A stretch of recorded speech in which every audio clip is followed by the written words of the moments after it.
Live from the 607, it's the Ocho Duro Parlay Hour, where we're talking everything going on in the world of sports. Join in the conversation on social media with the hashtag ODPH, because here we go. Instead of looking deep inside, every word I have to say, keep it simple. Welcome to an all-new edition of the ODPH podcast, better known as the Ocho Duro Parlay Hour. What's happening, everybody? Thank you so much for joining us this week. My name is Ken M. Joining me in studio, as always, you know him. He's the co-host. His name is Padawan J. Let me talk to you. Yeah, and we do have to talk to you before we start the show officially. Yeah. Because last week we had mentioned about the SAG-AFTRA rulings that were going on. It was going to be business as usual until further notice. Card subject to change. Yep, and that did change for us on Friday night because they did release some information for podcasters, their FAQs. And on this, there was a couple things that they had pointed out about rewatch or companion podcasts relating to struck work and the guidelines involving there. And we had to do some consulting with our team. And unfortunately, I fall under the guidelines of adhering to these rules because of an association I have. So I want to say for record, this is strictly me. So this is not affecting PAD. This is not affecting anything going on with 607 TWS. And it's not affecting anything going on with our fam over at 3FN. This is affecting me and the ODPH. So anything on our socials and myself primarily. So I have to make the tough call about this, but this really isn't one because with a lot, just to kind of make it short and sweet, following the guidelines is going to be a lot easier than the repercussions that could happen. Yeah. Involving something I am associated with. And it's not Nerd Initiative, so if anybody's trying to piece that together, it's just more or less the team that knows about it. Yep. That's all that matters. Yep. So until further notice, on the ODPH, it's going to be one episode breaking down the parlay of topics that is sports, wrestling, and comics. And luckily, we have the press list, or we're on the press list for every single major comic publisher. So rest assured, we will still have that entertainment piece for you each and every week, along with our sports coverage and pro wrestling as well, because we're on most press lists for wrestling promotions as well, except for one. But That one ain't happening. that's a whole other story, which you never know. I say never, but I'm not holding my breath on that one. So that being said, that's going to be the guidelines moving forward. Pat, do you want to say anything about this? No, I mean, it sucks to happen, but once you explain the situation to me the way it was, I totally understand, and I'm not going to get into specifics and not going to get into details because, hey, it's not my place to say, but let me just say this. If we were to explain the full situation and every little nook and cranny and every detail to the listeners, I think most of them, I'm not going to say all because, let's face it, there are some jackasses out in the world. Most of them, and most of you, the listener, would sit there and go, no, that's understandable. Given the circumstances, we wouldn't want the worst outcome to happen because of that. So once you explained it to me, I was told, I'm like, hey, I understand, no issues and no ill feelings on my part. Yeah, no, and I appreciate the support from you and Rich because, I explained to him about that as well because that does affect our press access down at New York Comic-Con. And we won't be taking any movie or TV coverage. We're going to be just doing all the comics. And, we did that last year, and we had a blast. So, right. That's not really a problem. And especially the one thing that we've been fortunate enough to do for 6+ years now is we have talked a parlay of topics each and every week. Taking movies and TV out of our equation is not going to hamper the show one bit. And like I said, we're on the press list for many, many outlets. And we just have to adhere to the guidelines going on with that. And obviously with the situation going on behind the scenes, everybody on the team knows about it, is 100% behind me about this, and I truly do appreciate all the support. And it is what it is. So as far as ODPH social media, which you can find at odphpodcast.com, we're not going to be talking movies and TV on there until further notice. Pat is allowed to because it's a separate thing. He's not connected to this. Yeah. If he was running the ODPH socials, then he can't talk about it. But, if you want to hit him up at Meslin on Twitter, on his other social media accounts. You can definitely find him, and he'll interact with you. Yeah, no, I will. I saw Oppenheimer over the weekend. If we want to talk about how great that was, hit me up. Yeah, absolutely. And if you want a great review of that and Barbie, go follow. Like you should already be following anyway, but drop that follow and subscribe for 3FN. They have broken it down. One is behind a Patreon wall, so it's a great deal too. For $1 a month, you get a whole lot of content, so it's well worth it. So if you want that movie talk there, you can find it there. I won't be on a show though until after the strike, but it is what it is. And like I say, it's back to business for us here with the new guidelines that we are adhering to. So, and if you're a podcast out there that is covering it, listen, more power to you. This is an individual situation. I'm not judging anybody by it. Yeah. I'm not expecting anybody to worry about that. Like I always say, I worry about my own house. I don't worry about everybody else's. So that said, let us switch to what you came to hear, and that is a parlay of topics. For anything and everything that is the ODPH, you can find it at odphpodcast.com. But let's kick off this edition of the show talking about the biggest pop culture event of the weekend, and that is San Diego Comic-Con. Yeah. Now, this was a very different show from years past because over the years of San Diego, it has morphed into this pop culture destination for all the big movie releases, all the big television announcements. And the comics have kind of been there, but it hasn't been a focal point, in my opinion. Right. This year, with everything going on with SAG-AFTRA, it's been all about the comics. Well, it already was going to be interesting and different because before the SAG strike started, and hell, even before the writer strike started, we knew that, DC Films wasn't going to be there because, hey, they already announced their entire slate of projects either late last year, early this year, whatever it was.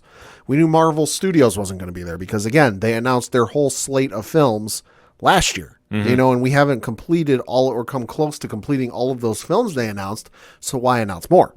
We knew Lucasfilm wasn't going to be there, so no Star Wars, no Indiana Jones, nothing else, because, hey, again, they've announced all their Star Wars stuff, and the Indiana Jones movie is, I think, still out in theaters, so they're obviously not going to announce something new, especially when it's the last one.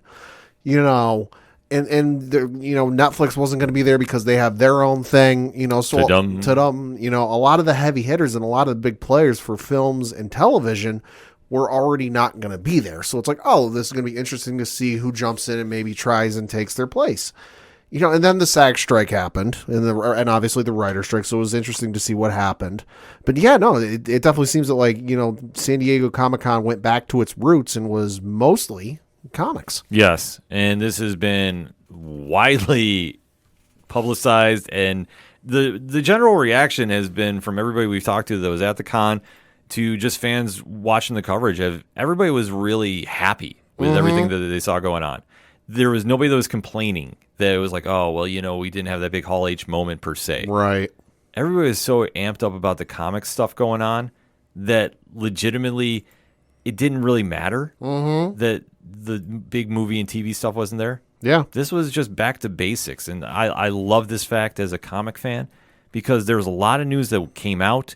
We previewed a lot last week on the show, so we're going to be doing a little bit of recapping here of the stuff that we really thought jumped out. And leading off my list was DC Comics. I thought they had a really solid weekend. Yeah. But the one big announcement that really threw me for a loop, and I know it threw Pat for a loop a little bit too. Yeah, it did.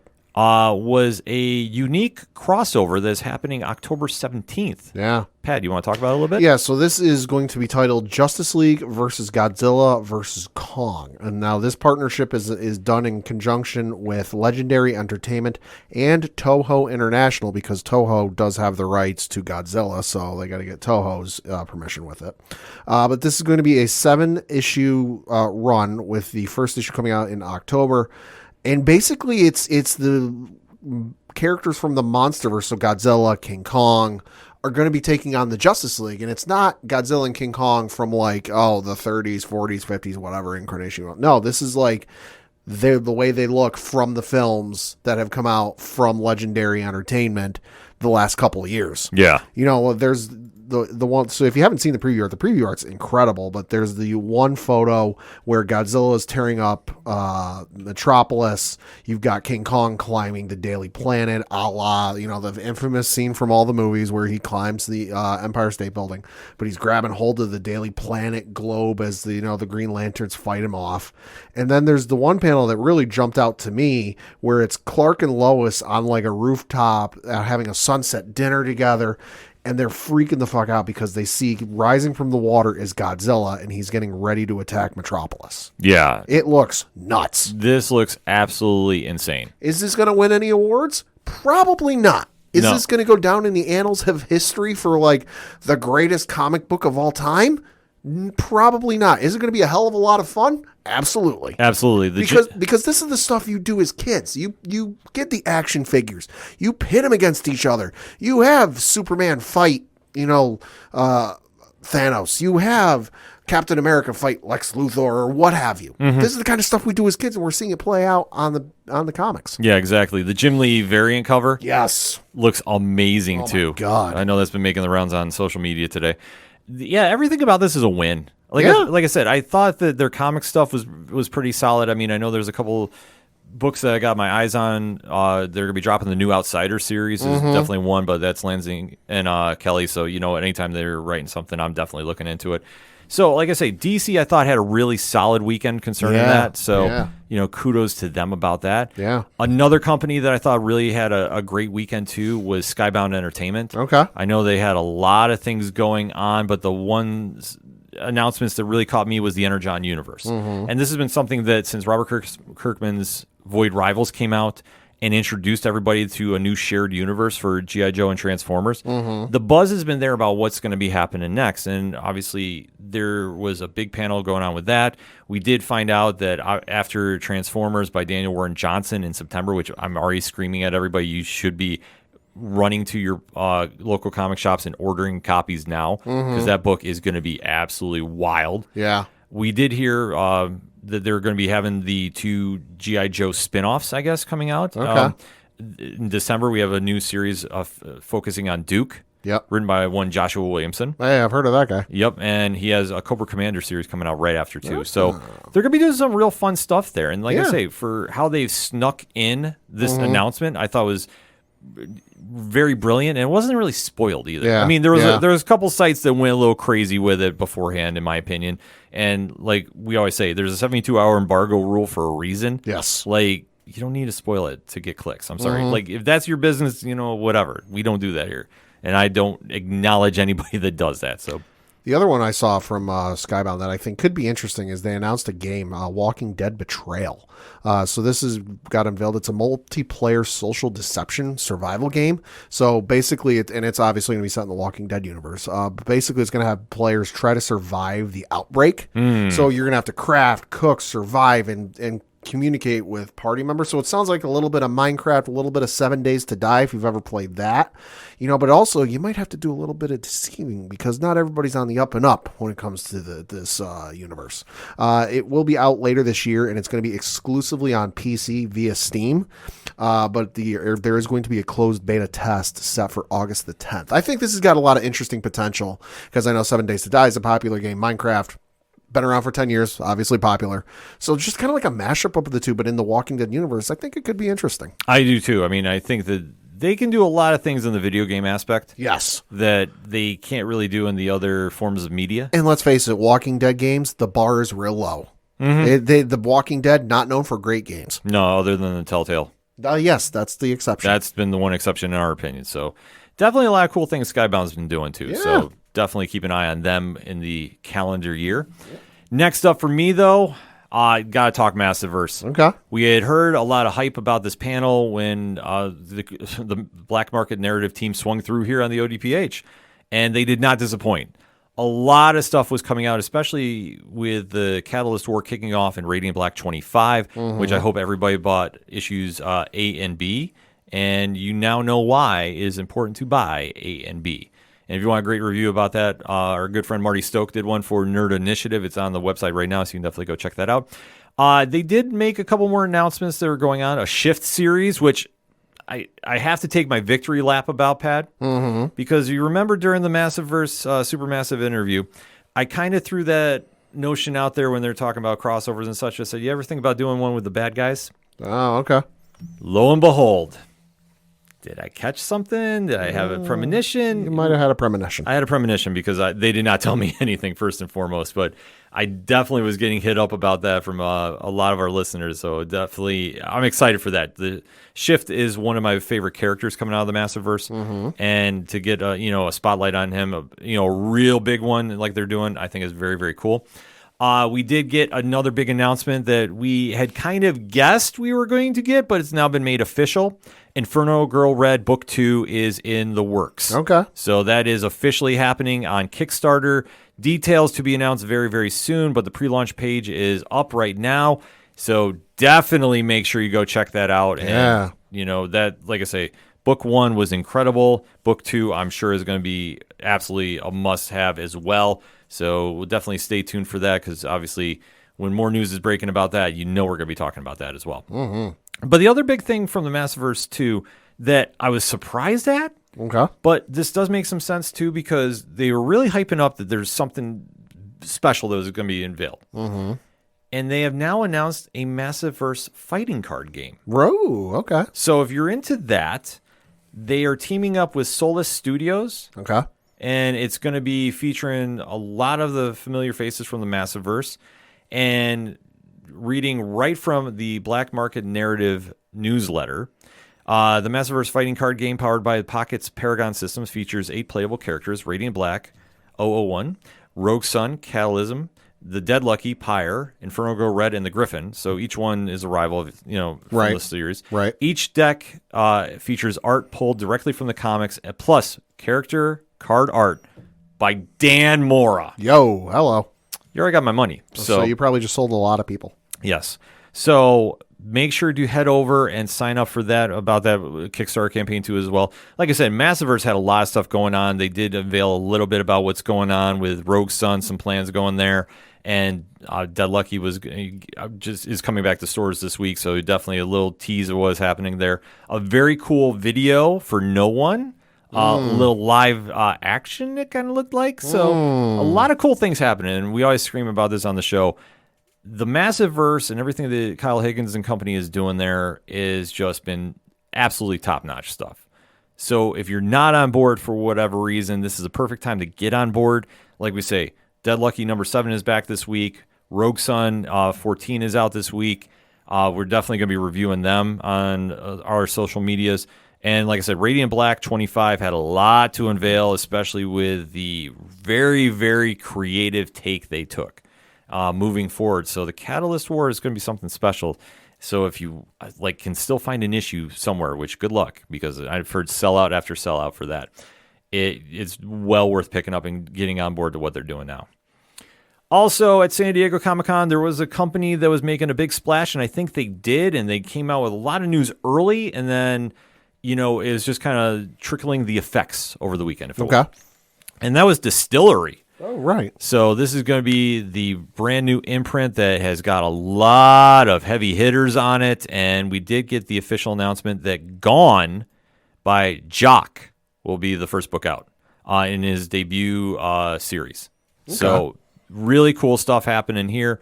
I'm telling you, they showed the cover. It looks, like I say, it's Jock. So, I mean, yeah. I don't think I need to oversell it. No, you don't. It's him. And obviously he does fantastic stuff. So the fact that he's got his own creator, own series, this is going to be something really special when that drops. So you definitely want to make sure you're following Distillery Media and make sure you're signed up on their newsletter too to find out what's happening there. Because I'm telling you, the stuff they have coming out for this is going to be really special. And I'm telling you, I don't like using the word game changer a lot, but I truly feel that this is going to be a game-changing imprint once they get up and running too. A lot of things are going to be going on. Boom Studios also had a great weekend too. The Slaughterverse panel was very cool, like I say. And especially with the Eisner winning James Tynion. Hey. Seriously, whatever is coming out of that whole Slaughterverse is going to be something special as well too. The Eisners were fantastic as well. Mm-hmm. A lot of books that you hear on the ODPH were featured on there. I noticed that. As winners, yeah. Barnstormers by Scott Snyder and Tulote for Best Digital Comic. Best continuing series, Nightwing by Tom Taylor and company. That's a fantastic run. Yeah, so like that's a no-brainer. James Tynion won Best Writer. So like I say, a lot of cool stuff going on there. We got a recap coming on Nerd Initiative this week about all the big winners there. And like I say, the Eisners are, when you win one of those, it's a book that you need to have in your collection. Daniel Warren Johnson won for Do a Powerbomb 2 as well, too. Yeah. So definitely want to be plugging a lot of that stuff. So a lot of really cool things happening out there. But last but certainly not least on our radars as well was Marvel came in, and man, did they unleash a lot going on. Swung for the fences and cleared it and then some. Oh, my God. Well, the big microphone shaking moment, I guess, started off with Greg Capullo is coming back. Yeah, I didn't see that one coming.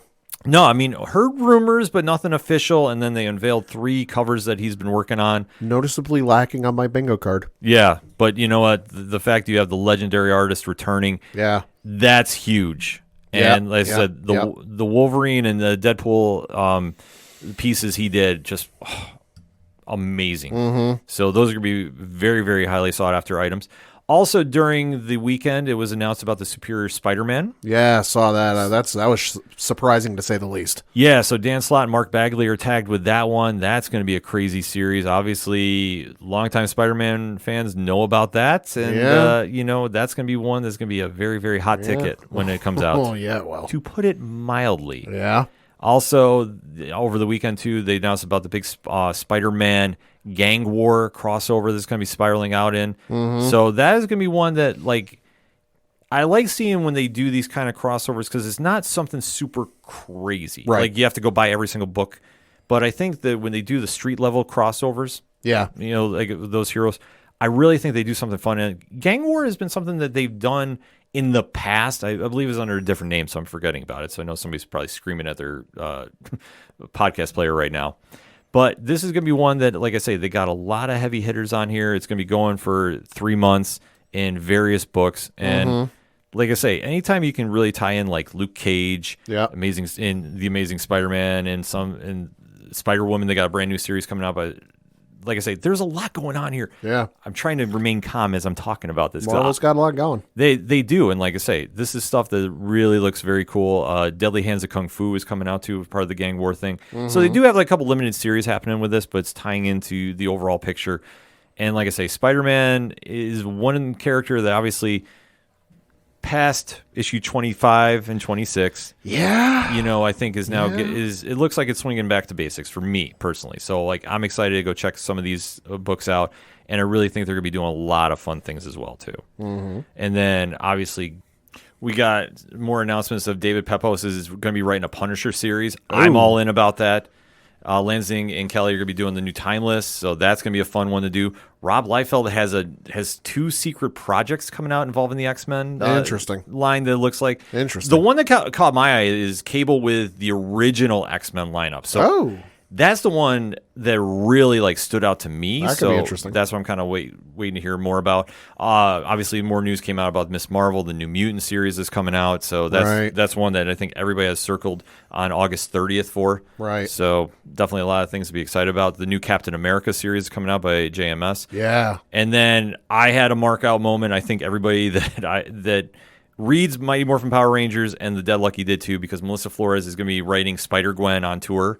And it's starting in December too. Oh, nice! Yeah, like that was a cool moment, and we all were going crazy in like the different group chats that we're in, because she is just an amazing writer too, and just the fact like I say, you're seeing everybody that's coming out of the Spider-Verse movies and are really like growing in like the popularity and in pop culture, so to speak. So like in this kind of instance, this book is going to be a monster book, and I'm so happy Melissa's going to be writing it because it's going to be top notch, and I can't wait to go check this out. Like I say, Marvel kind of really focused on getting back to the comics, and really with the announcements, like they were big moments. Yeah, I know some people are kind of like, nah, like whatever. It's like, no, if you really read the books and you understand the creators behind this, well, say especially like the Superior Spider-Man for me coming back, I was like, oh wow, did not see that coming. Right.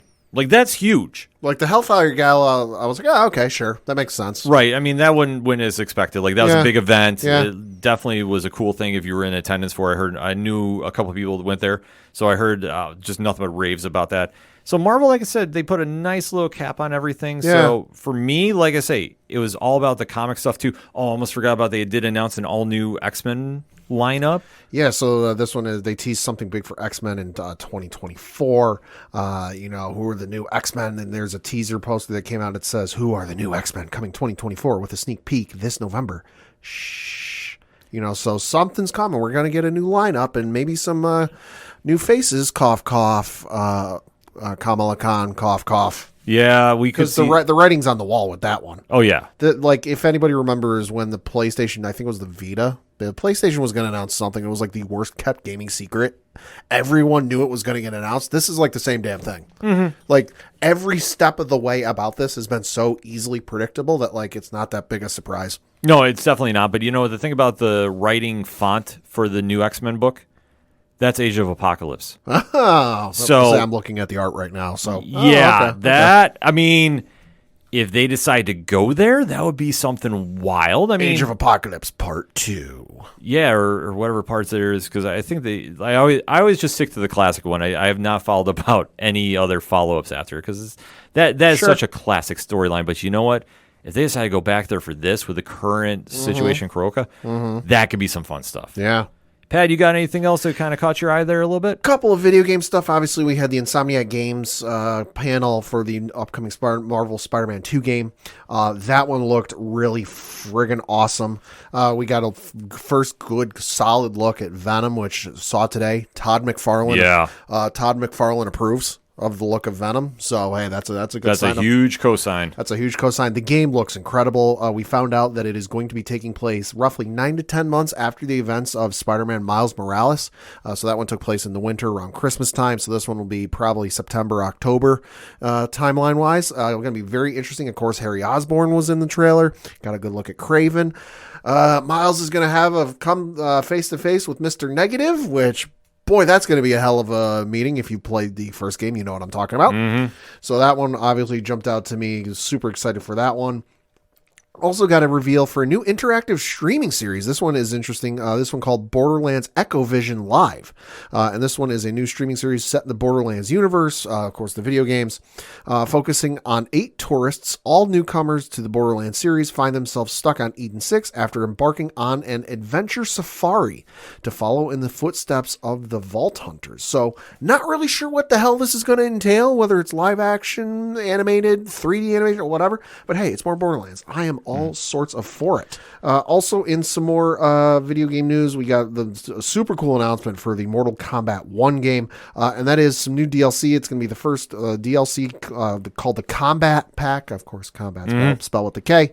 But who's coming in this old Combat Pack? Well, you get Lee Mai, Tanya, and Baraka will be on the roster, but not as cameos. They'll be in the first DLC pack. But jumping into Mortal Kombat 1, Homelander, Peacemaker, and Omni-Man.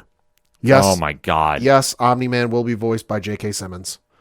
So, hey, those long-held debates we've had, who would win in a fight, Omni-Man versus Homelander, you can settle that debate there.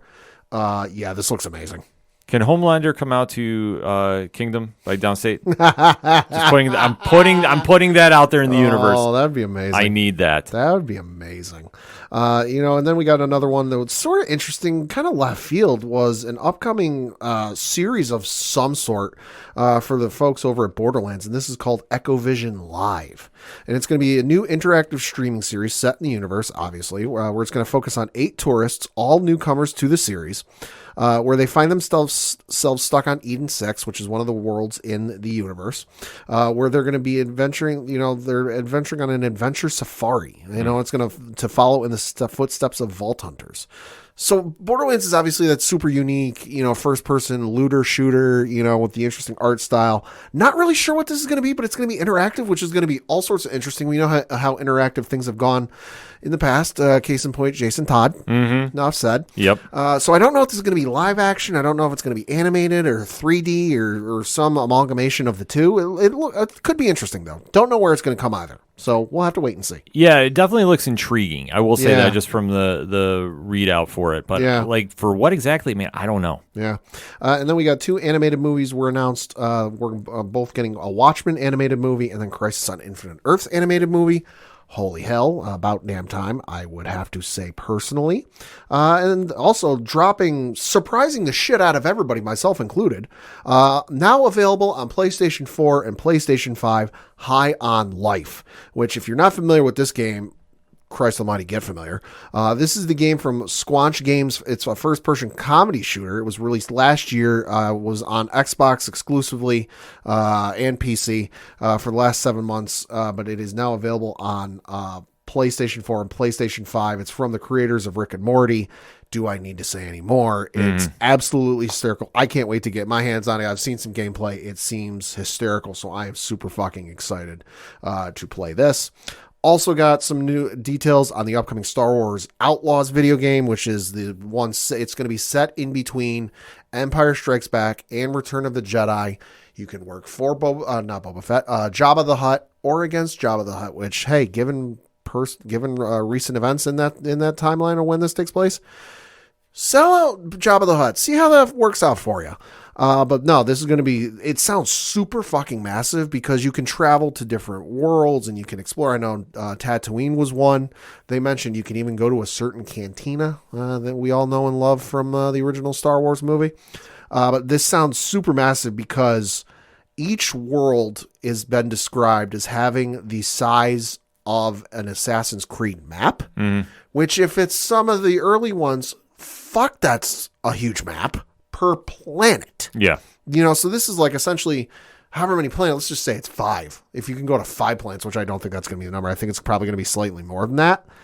But like if it's say 5, that's going to be like 5 Assassin's Creed maps rolled into one game, plus the whole space travel, because you can be a pirate, you can be a smuggler, you can do all. It's kind of a free flowing game where like you can follow the story, but you can also kind of mess around and bullshit around while you're playing the game. It sounds super fucking cool. I am all sorts of amped for this. Yeah, it definitely sounds interesting about that.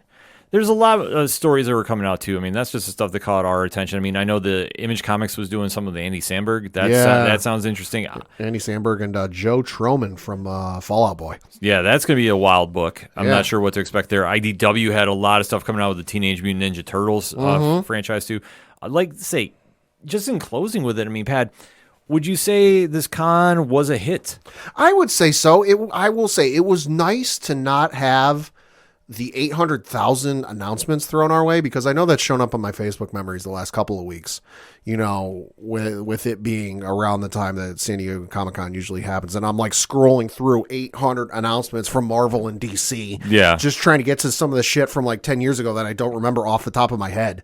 So it was nice to not be like constantly bombarded and on my phone, for hours and hours on end trying to keep up with everything.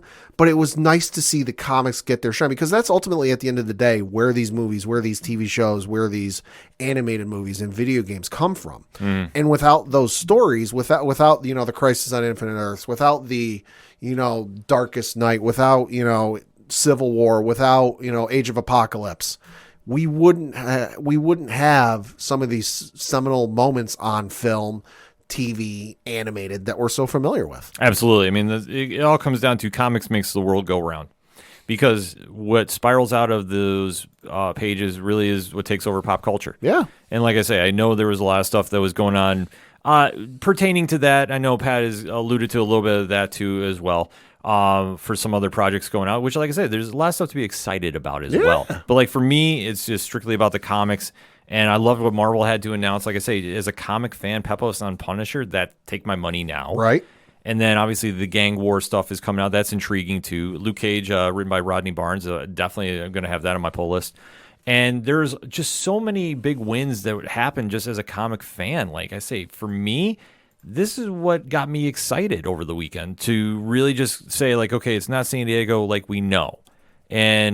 But, it was okay, because it was the San Diego I'd like to know, if that makes sense. Yeah, no, it does. Because when you start seeing about all these announcements happening, it just reminds you about like how important comics are to pop culture. And really getting back to basics was not a bad thing. And I heard nothing but rave reviews, just top to bottom about people selling merch. And, like they say, that's the biggest thing right now, too, is just going out and picking up a book, thanking a creator about, for giving you that entertainment and really driving that point home. Like I say, for me, that was the big takeaways. I thought Marvel, if I have to, we usually do our gold, silver, bronze. I think Marvel was right there at number one. Yeah. Just because they had a lot of interesting stuff that they were announcing all over the days, too. And then you go right into, I think silver. I'm going to just say Image. Okay. Well, because it goes with the Massiverse too. Yeah. Because I thought the Massiverse really had a lot going on, and some announcements that for that fan base, everybody has been buzzing about it since, and that's how you can really tell something's lingering there. That they did a really good job, because you're talking about it. What, 4 days? Or 3 days later now. Something. Yeah. And there's still so much to get amped about. Like, that's the coolest thing about it. So I'm super excited about checking all that stuff out. And like I say, if I got to give a Browns, I'm going to say Distillery. Okay. To be honest with you. Shot for the moon, and they did pretty well. Well, the thing is, when you have to make a big splash, and especially with what's going on around you, like you say, you got Marvel, you got DC, you got Image, you got Boom, you got all the heavy hitters are there. The heavy hitters.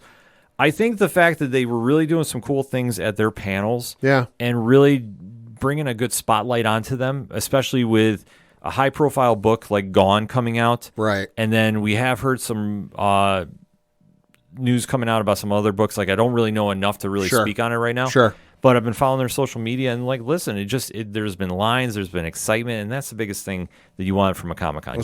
When they're going into a weekend where, DC makes the announcement involving Justice League, and oh, by the way, it's not just a new Justice League book, it's with the legendary MonsterVerse characters. It's Godzilla and King Kong. Mm-hmm. Plus everything Marvel announced, with the X-Men and Spider-Man and Boom Studios and Image, and it's just like that's a heavy stack lineup to go up against. It's kind of like going up against the Murderers Row of the Yankees in the 20s. Mm-hmm. You held your own. You did very good. Absolutely. Like I say, they did a lot of cool things. I guess I'll give them a tie between that and Skybound, because Skybound had a lot of stuff going on too, and like I said, the Energon universe I think is going to be something super special.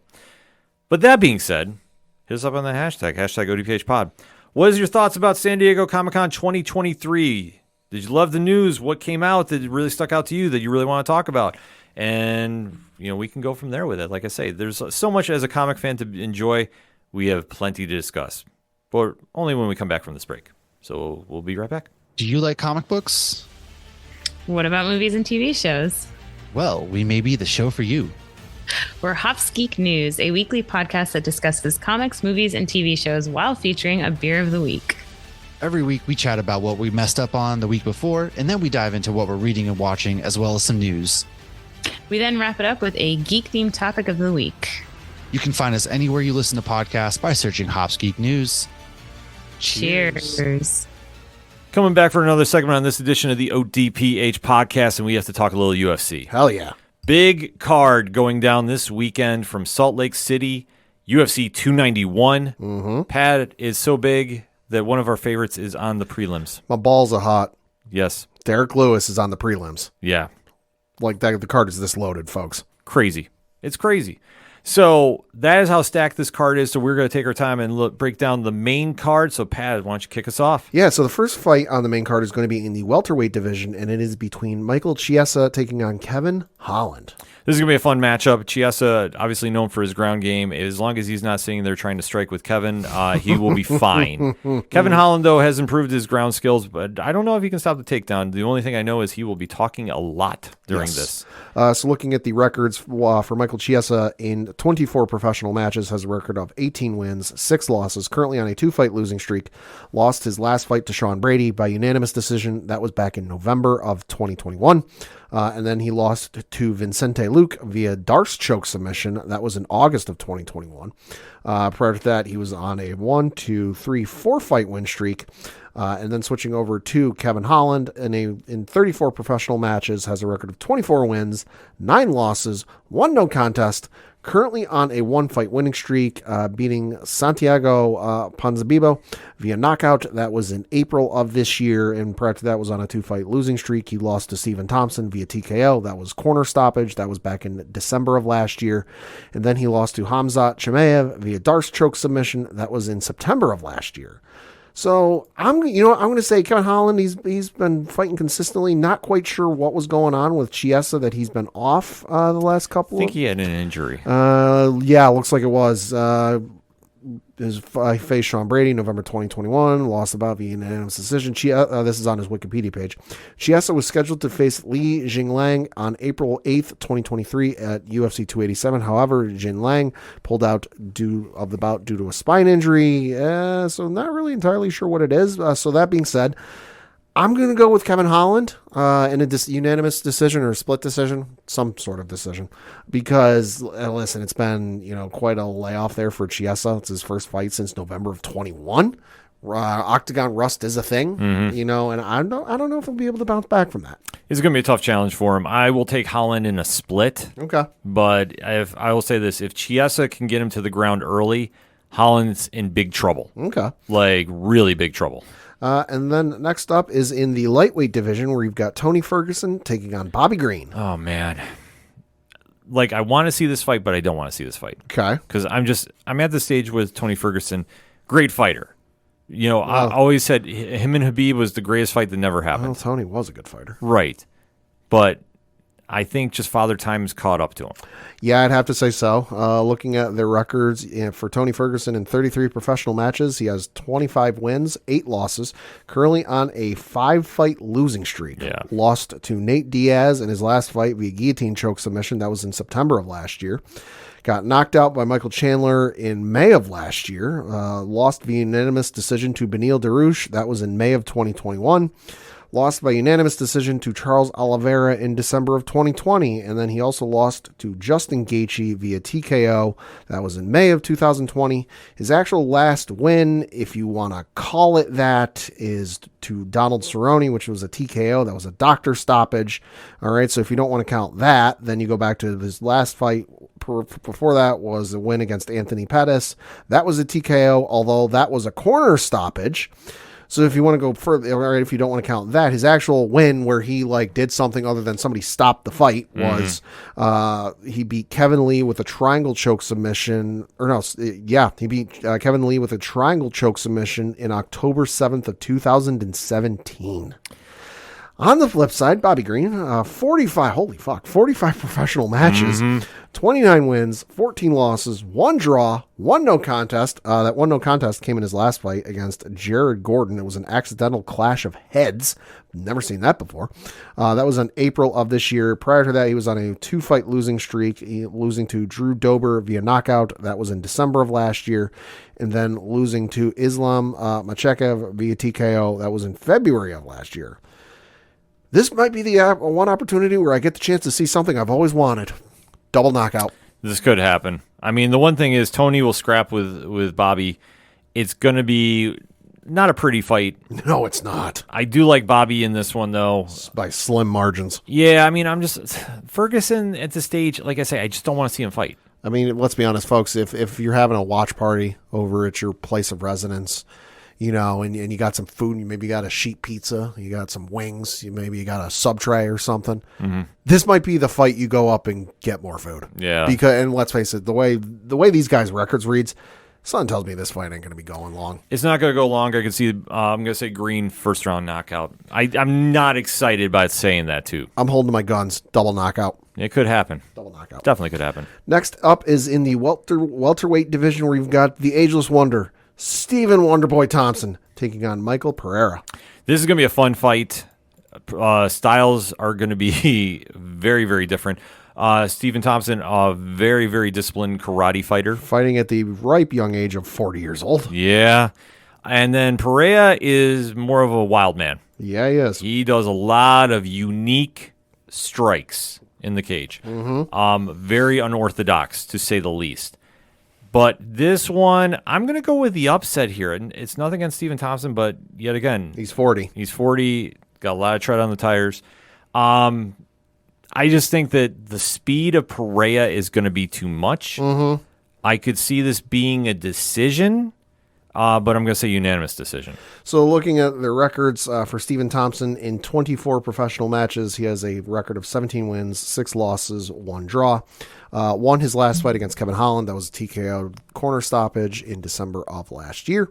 And then for Michael Pereira, in 41 professional matches, 28 wins, 11 losses, 2 no contests, currently on a 5 fight winning streak, beating the likes of Santiago Ponzinibbio via split decision in his last fight. That was in May of 2022. So if you're sitting there at home wondering, wait, Pat, I thought you said Stephen Thompson is 40 years old. How has he only got 24 professional matches? Because, folks, I'm looking at his other records. He's got a kickboxing record, which stretches back to, and this is, according to the Wikipedia page, this is incomplete, so this might be missing some fights. The earliest fight on his kickboxing record is from July 19th of 2002. Yeah. And then for and that's his professional kickboxing record. His amateur kickboxing record stretches all the way back to February 6th of 1999. Yeah, he's been fighting for quite some time. Dude's been fighting in like 4 decades. Mm-hmm. So with that said, I'm going to go with Pereira. Listen, nothing against Stephen Thompson. He's one of the ageless wonders of the sport, and one of the fun ones to watch. One of the nicest people too. Yeah, but I just think, hey, age has caught up with him. Pereira's clearly hungry, beating dudes by technical submission, unanimous decision, split decision. I think it's his time. I just think the speed factor is going to be the ultimate factor. That's going to be one of the things, too. That's going to be the thing to watch. So we'll have to wait and see, but I think it'll be a fun fight nevertheless. Yeah. Next up in the co-main event of the evening is in the light heavyweight division, where you have Jan Blachowicz taking on Alex Pereira.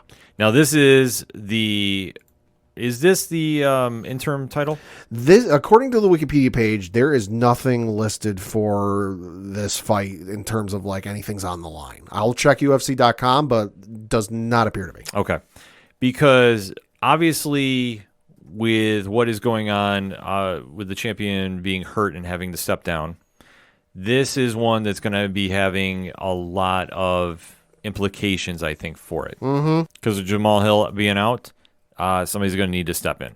And that's going to be a situation that we're really going to say, is this going to be the title contender for him?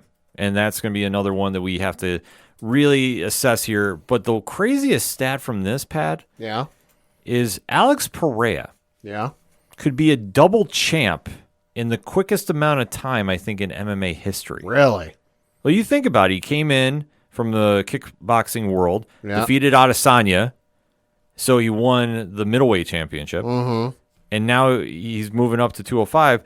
I'm just saying, like, this could be the one of the surprise Rocky-esque rises in MMA history. Could be. I mean, you think about it, with Pereira's background, and now if he wins this one, depending on what they're going to do for the 205 title. Which I'm looking, nothing has been announced. Right. So obviously we've still got a couple of days before the fight takes place, but I would figure if this this fight were going to be for the title, Dana would have announced it already. Yeah. And it seems super last minute because the weigh-ins, I think, are either tomorrow as we record or like the day after. I forget when they are. It seems super fucking last minute to go do the weigh-ins, the official ones, and then you've got the ceremonial weigh-ins on television later in the day. Right. To go, oh, hey, by the way, we realize we're a lot less than a week away from this fight. It's going to be for the title, by the way. So I don't know what you do with this. You might treat it as, whoever wins this fight gets somebody else in the rankings next down the road. That's where I think they have to. Because I'm looking at the rankings. Jamal Hill's still listed as the champion on UFC.com/rankings, even though he's said he's going to relinquish the title. Jiri Prochazka is the number one ranked fighter. Magomed Ankalaev is number 2. Jan Blachowicz is number 3. Alexander Rakic is number 4, and then Nikita Krylov is number 5. Johnny Walker is tied with him at number 5 on the rankings there. So I don't know what you do with this. The only thing I think is just depends on how Prochazka is coming back. Yeah, that could be. And I think if he's going to be ready to fight sooner than later, the winner of this is going to be who's facing him. Yeah. That's the only thing I could think of. Like, because if they had not announced this being the interim title, that's the only move they can make. You know what they can do, playa? They can have a gauntlet match with the final test being against The Undertaker. Holla, holla, holla. Oh, my God. If only. Get Teddy Long to book it. I'd be there all day for it. But I think for this fight, though, Blachowicz, I just don't see him doing this. I think it's another speed factor.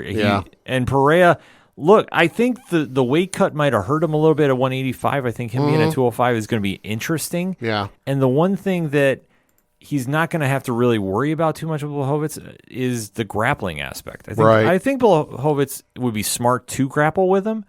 But if Pereira's ready to be a champion, he'd better learn a ground game. Right. But I think what he's going to do is, I think with Blachowicz's time in the cage, I think Pereira can catch him with a strike and he's out. Yeah, because much like we were talking about in the last fight with Stephen Thompson, Jan Blachowicz, also 40 years old. He's got professional fights that stretch back to February 25th of 2007, which was his first professional fight. There's nothing else listed here in terms of his record for amateur or whatever else, but in the section for championships and accomplishments, he does have a grappling. He got first place over 91 kilograms in 2005 at the Polish BJJ Cup. So he's been doing stuff mixed martial arts wise since 2005. Jeez. So yeah, age is going to play a factor into this one, I think. Yeah, so definitely taking Pereira about this one. And then in your main event of the evening for the symbolic BMF title, even though Poirier's lost since he won that belt, so he theoretically shouldn't be the BMF holder. But I digress. We call that what, Pad? Reasons. I'll spend some time looking up who the actual BMF title holder should be. But you've got Dustin Poirier taking on Justin Gaethje. Violence. That's the only thing you need to know about this match. This is going to be worth the price of admission alone. Poirier and Gaethje are going to sit there and swing for the fences. This is not going to be a submission game. This is not going to be a ground and pound by any means. This is going to be rock'em sock'em robots to the definition. Poirier, at this stage, this is a great fight for him. Big title implications coming from this, because I think the winner could be in that kind of waiting for the winner of Oliveira and Machev. Mm-hmm. So if that's the case, they're going to want to put on a performance. I don't even know where to go with this. I know I will be entertained. Yeah. That's the easiest way to describe it. But I guess if I have to choose somebody, I'm going to go Gaethje. Okay. But I'm not feeling comfortable enough to, I would say, put money down on it. So, record-wise, for Dustin Poirier, in 37 professional matches, he has a record of 29 wins, 7 losses, 1 no contest, currently on a 1-fight winning streak, beating Michael Chandler via rear naked choke submission. That was back in November of last year. Prior to that, was on a 1-fight losing streak, losing to Charles Oliveira via, rear naked choke submission. That was back in December of 2021. And then for Justin Gaethje, he is in 28 professional matches with a record of 24 wins, 4 losses, currently on a 1-fight winning streak, beating Rafael Fiziev via majority decision. That was back in March of this year. Prior to that, he was on a 1-fight losing streak, losing to Charles Oliveira by submission. Yes, rear naked choke submission. That was back in May of 2022. Yeah. Yeah, I don't know about this one. I'm going to say, give me a coin, flip it, Gaethje. Yeah, like I said, this could go either way. Poirier is probably well rested for this. Right. And if he does make this into a ground competition, he's got the edge. But you got to survive Gaethje's hands. Mm-hmm. That's the biggest thing. And I think Poirier is not scared to go there. Yeah. So it just depends on whose will is going to break first. And like I say, I'm not feeling confident in saying Gaethje. I just think he's going to. Right.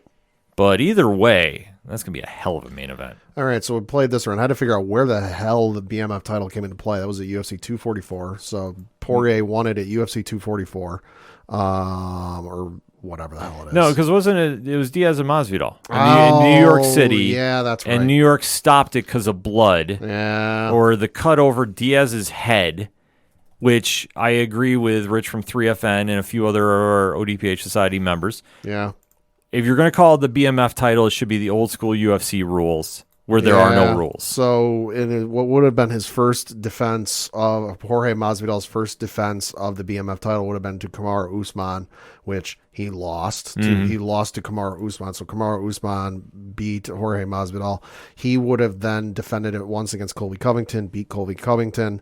So then he fought Leon Edwards, where he lost to Leon Edwards via head kick. So Leon Edwards would have then been your BMF title holder, which looking at that, Leon Edwards is your lineal BMF title holder. Interesting. Yeah. The more you know. Yeah. Well, like I say, when they did the whole BMF title, I mean, It was fun and it was cool. It was a publicity stunt. And they brought out The Rock. You know, he came out to his WWE entrance music, which was surprising. You know, so it was cool. It doesn't make for a cool photo for Masvidal. Yeah, sure. Is it something fun he can parade around at parties? Yeah, sure. Doesn't mean shit. No. No, it's like the FTW title in pro wrestling. Yeah. Like it's there as a prop. I'm sorry, like it is. Yeah. Sorry, just putting it out there, folks. But if they were going to make this into a real title contender, I think they just want to establish that you're going to get your money's worth if you buy this fight for that alone. Right, because other than the quote unquote BMF title, this is a pay-per-view card with no titles on it. Mm-hmm. There's no titles on the line. I'm looking at the Wikipedia page, folks. If you don't believe me, you can do Google search UFC 291, pull up the Wikipedia page, go down to fight card, and you want to look on the right-hand side where it says notes, because it'll link you to something underneath the fight card table where it gives you any sort of information about the fight, whether it's catch weight, title, interim title. I'm showing Ken, only thing here listed in notes is A for the symbolic BMF title for the main event. Yeah. So I think that's the only reason this quote unquote title is on the line, because otherwise you're trying to convince people to buy a pay-per-view card, which is like 80 some odd dollars. It's crazy now. And no titles are on the line. Yeah.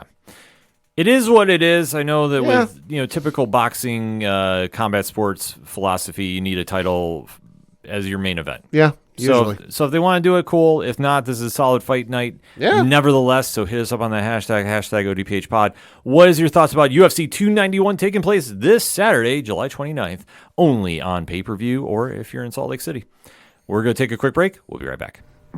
Hey guys, it's Alan Dunford here from Top Hat Studios, co-writer and co-creator of Pocus Hocus and Grandma Chainsaw, and you guys are listening to the ODPH podcast. Gotta be down to the punch, 'cause they can't bring me down if I'm already under the ground. Coming back for the final segment on this edition of the ODPH podcast. Pad, what you got? Got a couple things to talk about. First of which, obviously, being the local minute and looking at the Binghamton Rumble Ponies and their schedule they had from the past week. They played a series against Erie, and they did fairly well, I would say. They lost on Tuesday the 18th by the final score of 3-0. Came back on Wednesday, though, won 7-0. Came back on Thursday with another win by the final score of 8-6. Lost on Friday by the final score of 5-2. Lost Saturday by the final score of 3-1, but came back on Sunday and won the closeout by the final score of 2-0. On the road this week, playing the Reading Fightin' Phils, although weather is playing a hell of a factor into the games this week.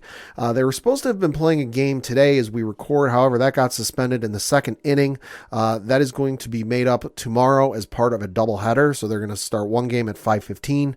The other game is scheduled for 7 o'clock, although if it ends sooner, could be sooner than 7 o'clock. They've got another game on Thursday at 7 o'clock, Friday at 7 o'clock, Saturday at 6:45, and then Sunday, July 30th at 5:15 p.m. Looking ahead to when they come home next, they're at home in Maravido Stadium here in Binghamton on August the 1st, where they will play New Hampshire. So for more tickets, information, all that good stuff, bingrp.com. First of all, next up, we got to send some T's and P's and well wishes to Bronny James. Yeah, this is late breaking here for us. Breaking news here for us. That is, of course, the oldest son of LeBron James, who is, a superstar, going to be playing college basketball at the University of Southern California, if I'm not mistaken. Was announced today, though, that he had suffered a cardiac arrest on Monday and is in stable condition. So reading from an article on ESPN.com, it says, quote, Bronny James, the eldest son of Los Angeles Lakers star LeBron James, suffered cardiac arrest on Monday and is in stable condition. Yesterday, while practicing, Bronny James suffered a cardiac arrest, a James family spokesperson said in a statement. Medical staff was able to treat Bronny and take him to the hospital. He is now in stable condition and no longer in ICU. We ask for respect and privacy for the James family, and we will update media when there is more information. LeBron and Savannah wish to publicly send their deepest thanks and appreciation to the USC medical and athletic staff for their incredible work and dedication to the safety of their athletes, close quote. Buffalo Bills safety Damar Hamlin, who has resumed his career after suffering cardiac arrest on a Monday Night Football game last season, posted his support for James on social media Tuesday. Quote, prayers to Bronny and the James family as well. Here for you guys, just like you have been for me my entire process, close quote.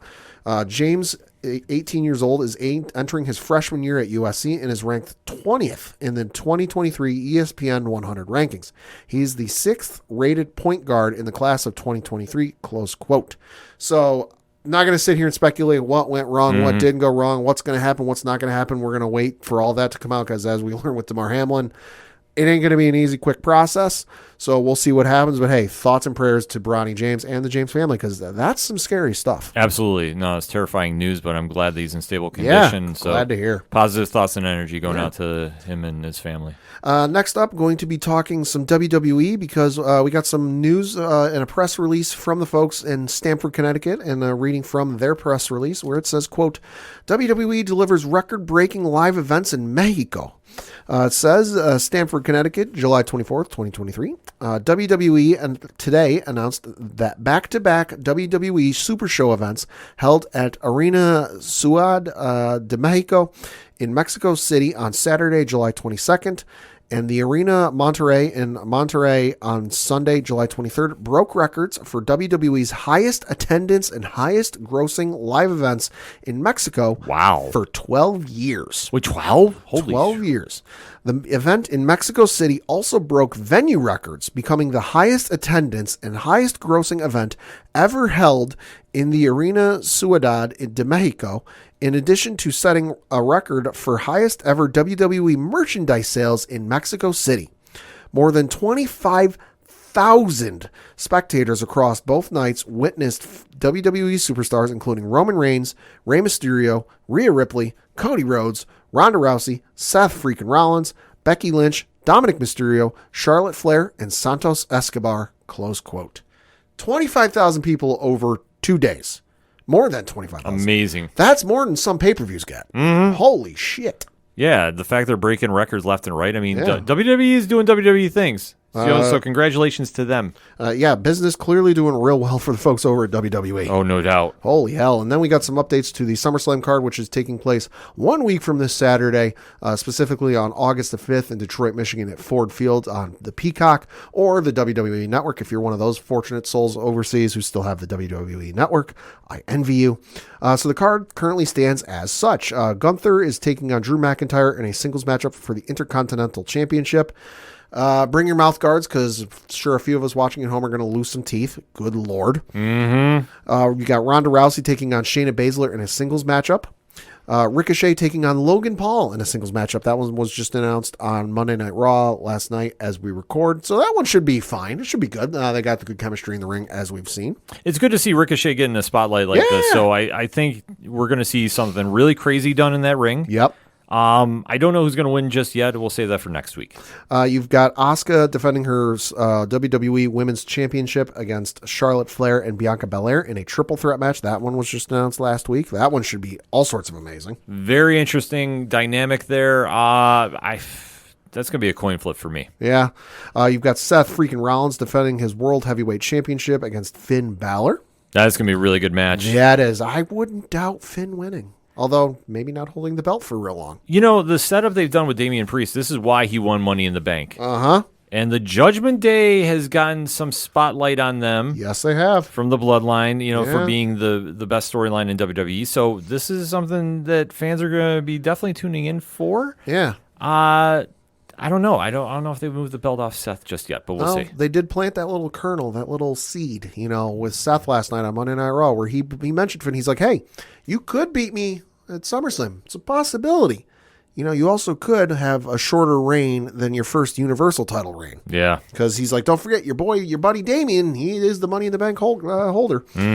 We do also have Cody Rhodes taking on Brock Lesnar in a singles matchup. That one's going to be amazing. It's going to be a stipulation added to it before it's said and done. Probably on Monday. Probably on Monday. Brock is scheduled to be on Monday Night Raw this next coming week. And then in the main event of the evening, you got Roman Reigns taking on main event Jey Uso in a tribal combat match for the undisputed WWE Universal Championship and recognition of Tribal Chief.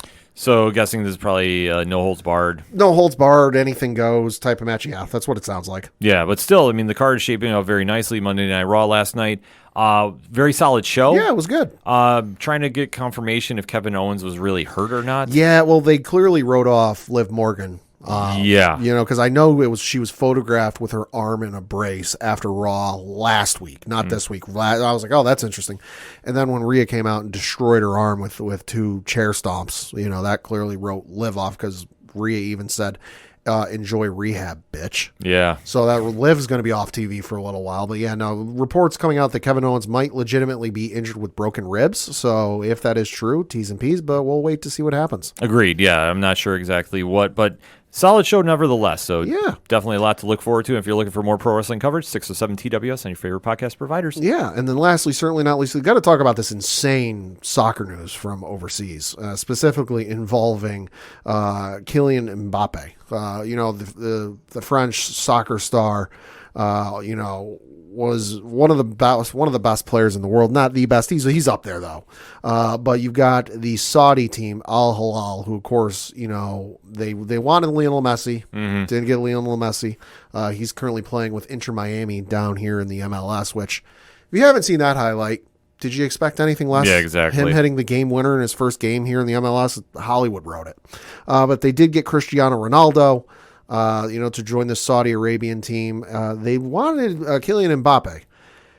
Boy, do they want him badly, because they made an offer to Paris Saint-Germain, which is the club he currently plays for. And word is that they made a 300 million euro or $332 million bid for Kylian Mbappe. But then there are reports that they made him an offer for one year, $776 million deal. Get the hell out of here. Yeah, so he would make 700, and Bleacher Report broke this down. If he accepted the offer, which for what it's worth, he said he won't. He would rather sit out for a year than go play in Saudi Arabia for a year. Tell me how you really feel. Ooh. But according to Bleacher Report, he would make $776 million for one season. He would make $64.6 million a month, $14.7 million a week, $2.1 million a day, $88,500 an hour, and $24 a second. That's insane. And just for context of how large this contract would be if he accepted it, because again, the reported deal is 1 year, $776 million. It would be more than the combined salaries of Steph Curry, Kevin Durant, Nikola Jokic, LeBron James, Joel Embiid, Bradley Beal, Paul George, Kawhi Leonard, Giannis Antetokounmpo, Damian Lillard, Jimmy Butler, Klay Thompson, Rudy Gobert, Fred VanVleet, Anthony Davis, Trae Young, and Zach LaVine. They're making a combined $762,627,244. So 16 players in the NBA. If he were to take this, and I don't think he is, he seems pretty firm set on this. He would be making more than 16 players in the NBA. Pulled up some other sports. Mike Trout currently has the largest contract for Major League Baseball. That is a $426.5 million deal. Mookie Betts with the Dodgers is number 2 with $365 million. That comes close without doing math. That's fucking bonkers.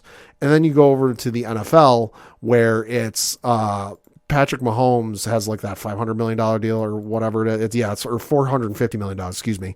Josh Allen with the Buffalo Bills is number 2 with $258 million. Even that don't come close.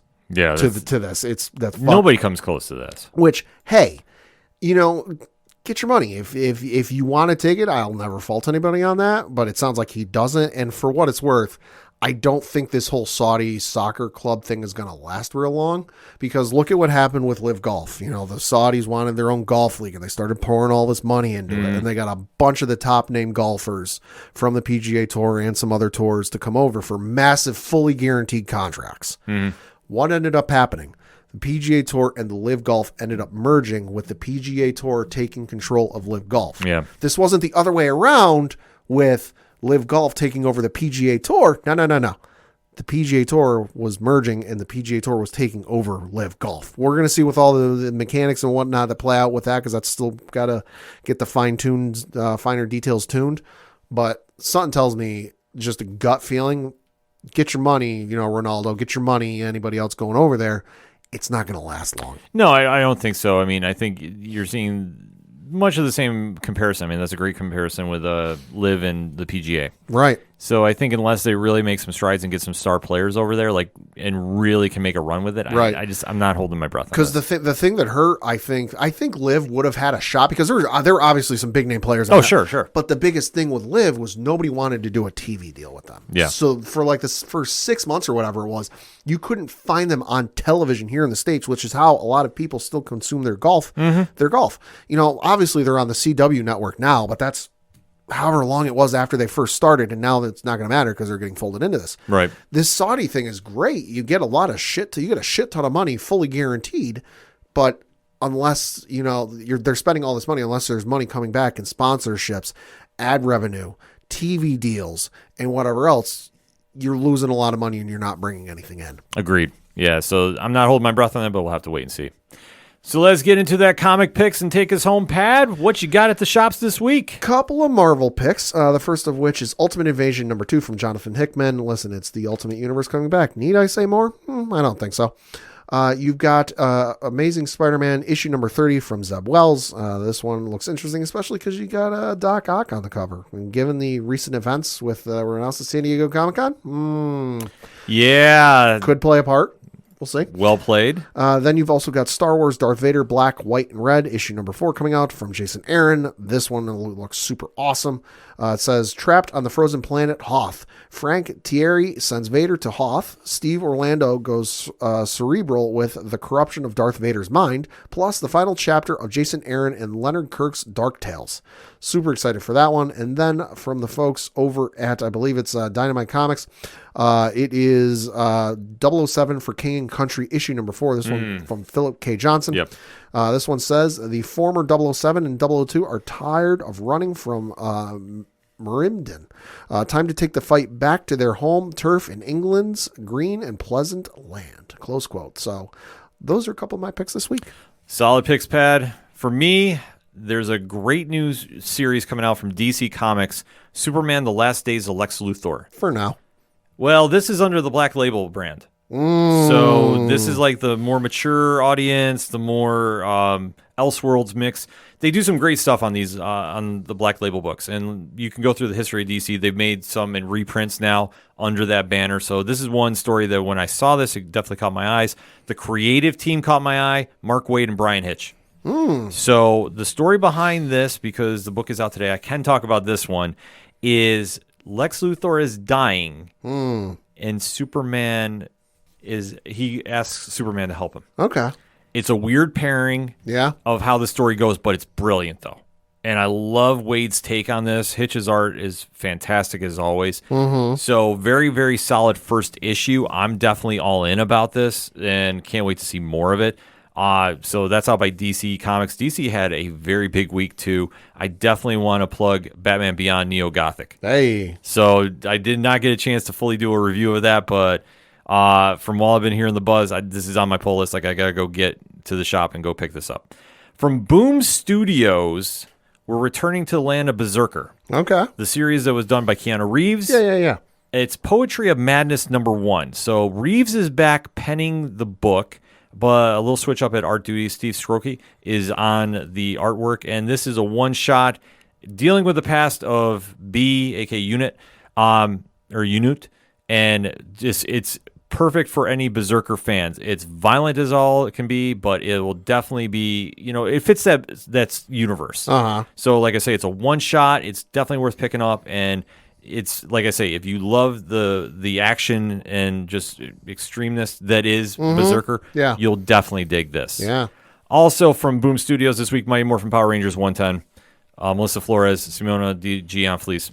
Enough said. Yeah, we're getting near the darkest hour, so that series should be a staple for you at the comic shops. Just putting that out there. Also coming out from Melissa Flores this week, Dead Lucky #7, finally returning after a little bit of hiatus. The new stat quo in San Francisco is put in place, so definitely super excited to go check this out. The work that she does with French Colomagno, top shelf, so can't stress it enough. Also, Massiverse returning this week, Rogue Sun 14, Ryan Parrott, Marco Renna, and Abel. What can you say about it? Massiverse is taking over, folks. If you're not on board, you need to get on board. Just saying. Also, Image Comics. Image had a really crazy week, too. Click Click Boom #2 is coming out. Now, this is a little series. It's very, very different. But if you like kind of little mystery, espionage type deal, dealing a little like, I don't want to say true crime, but it's kind of, it's got a lot of elements going on with it. It's in that vein. Yeah, this is one definitely go check out. Doug Wagner and Doug Dabbs' story about Sprout and the world that she lives in, just communicating via Polaroid pictures. It's freaking awesome. I love this series. I think I think this one definitely deserves more praise. Also, Image Comics, Savage Strength, The Starstorm #3. So this is one by Drew Craig and Jason Feinstein. If you like throwback superhero themes, like I always go back to, this book reminds me of something that I read from Jack Kirby. Okay. It's got that kind of vibe to it.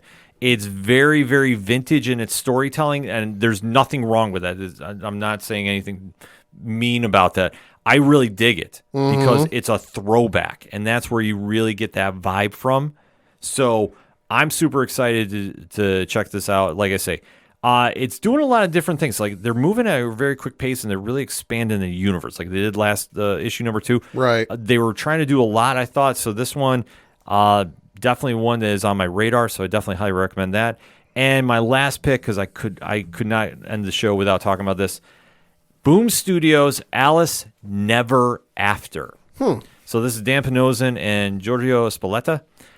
This book is one that Dan did Alice Ever After before, and a really interesting take on the Alice in Wonderland mythos. Sure. This is a sequel to it. This is one that we're going to be talking about on Nerd Initiative this week, so you definitely want to go check that out. So if you're looking for comic reviews, odphpodcast.com, nerdinitiative.com. Every Wednesday, we got a lot of stuff coming on from the Nerd Initiative bullpen. And as we'd like to close out, every time we're talking comics, make sure to go out to your local comic shops and go support them, because there's nothing like going to get comics at a shop on a Wednesday. That being said, for anything that is the ODPH, you can find it at odphpodcast.com. That's all for this week. So for the one and only Padawan J, fuck the Astros. I'm your host, Ken M. Thank you as always for listening to the ODPH podcast, better known as the Ocho Duro Parlay Hour. See you next time.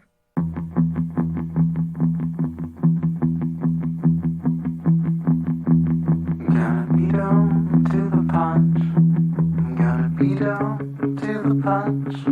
'Cause they can't bring